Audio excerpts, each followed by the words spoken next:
শিব ঠাকুরের মনুই আজকের স্পেশাল ছড়া। বছর বছর প্রত্যেক মন্দিরে চলে শুদ্ধাচার, অর্পণ করে আলো চালের হব্বিষ্যি শিবের প্রিয় উপাচার।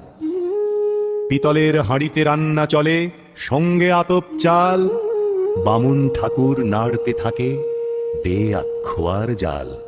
পুরো চৈত্র মাসটি ধরে চলে রান্না হব্বিষ্যি, নিবেদন হওয়ার পরে প্রসাদ নে পাড়া পড়শি।